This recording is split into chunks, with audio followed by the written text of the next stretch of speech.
Hi, I'm Katerina. Welcome to my channel. If you haven't been here before, I do a lot of fabric hauls, thrifting hauls, sewing tutorials, showing you different things I make, helping you with any of your fabric questions, shopping for fabrics, thrifting for fabrics. I also share different things about, and I also do journaling on this channel, but mostly we're doing a lot of fashion and different things like that. So this is my new Alice in Wonderland collection.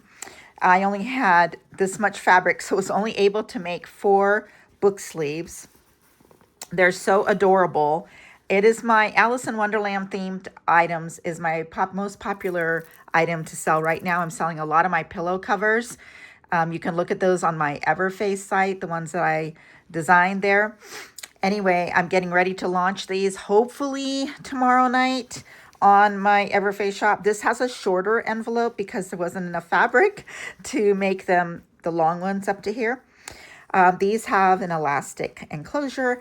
These fit a book with pages up to about 275, even 300, I think I've put in here. I put scriptures in here. I have put regular books in here, 2 books in here, my journals and pens in here. It fits a lot, so they're about 8 by 11. Anyway, in this tutorial, so stay tuned. If you haven't, please like my channel, subscribe to my channel, and like my video. Now it's time to put the buttons on. So I am going to be putting these shank. These are called a shank button. So a shank button is where you have this loop on the other side, okay, instead of holes. And so I have been on so many videos lately on other topics where people are trying to repair something and they don't know how to sew on a button. So even people who make book sleeves don't know how to sew on a button, some of the girls that I know. So I'm going to teach you today how to sew on a shank button. And it's very simple. And I do them by hand. And we will, so the first thing we want to do is I'm going to grab, oops, I didn't grab my, let me grab my chalk real quick. Let's see if I have a piece of chalk. Just here's a piece.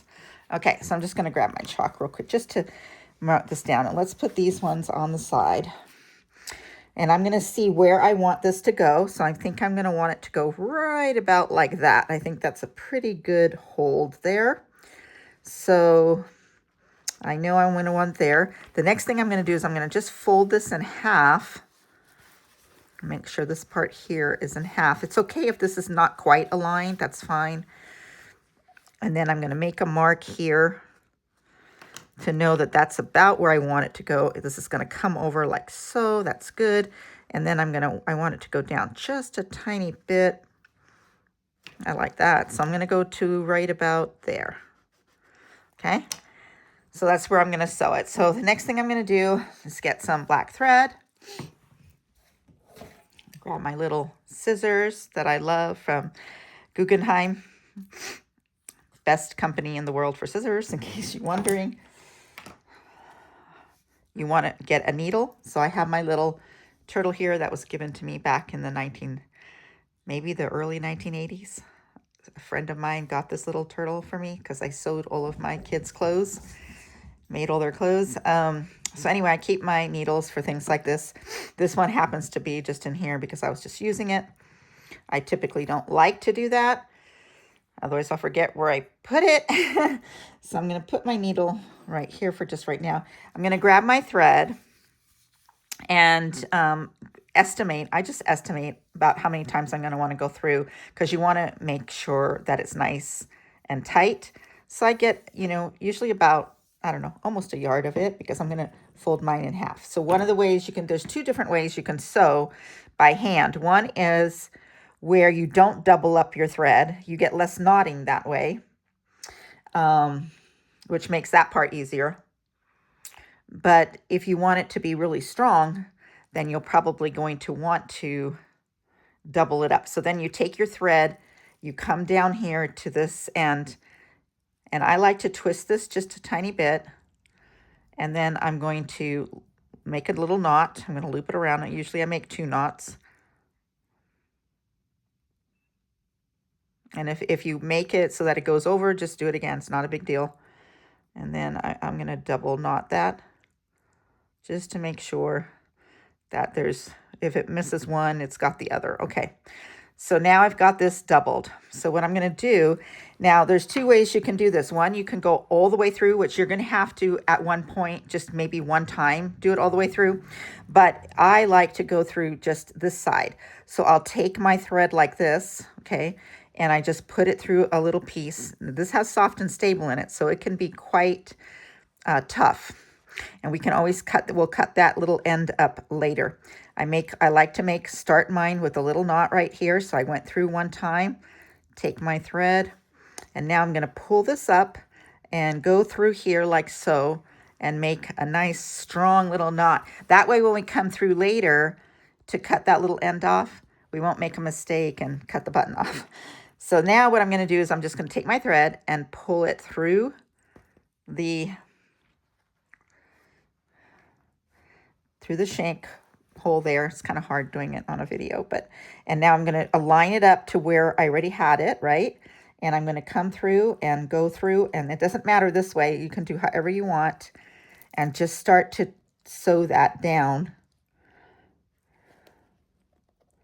I go through, I try to stay in that same place most of the time. It's going to get harder, and that's why I said sometimes you have to go through the other side of the fabric, and at this point it doesn't matter because you've got, a lot of that done. And so now I'm going to go through, and you can come through here to this side here and get that down really nice. See, now it's on there pretty good, but it's not on there strong enough. So you're just going to come through and keep going through here. Okay, bring that up, and it's harder because it's got all that soft and stable going on. Then I'm going to come through the other way. Do the same thing. And always try to hold this taut without breaking it and without making a knot. And so then you're going to go back through and you're going to continue this process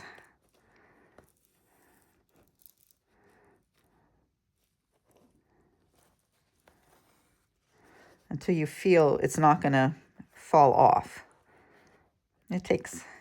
You want it to be really strong on there because this doesn't have the holes. It's going to have to be a little stronger than if you had 4 holes to go through, because all that's holding this shank on is the thread. And the other way, you're like crossing over, so you've got more strength in between each hole. So I'm just going to do this another time here. And this feels pretty good now. So now what you're going to do is, what I like to do is I like to take it through here. This time I didn't go all the way through.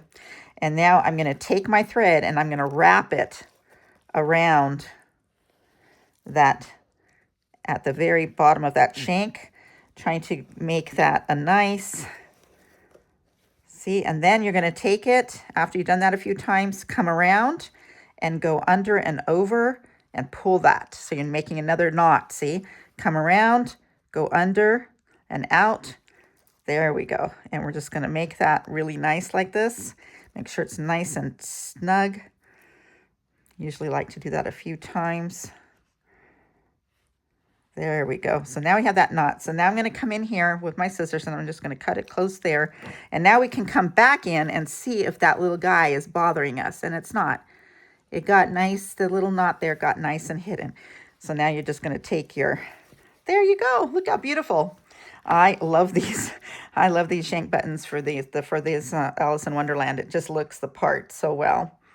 Then always take your needle, put it back into your little holder there, and there we go. Isn't that nice? Turned out so good. So that's how you sew on a shank button. The next time I have to do a 2 or 4 button one, I will do a video on that too to show you how to do that. Thanks so much for watching.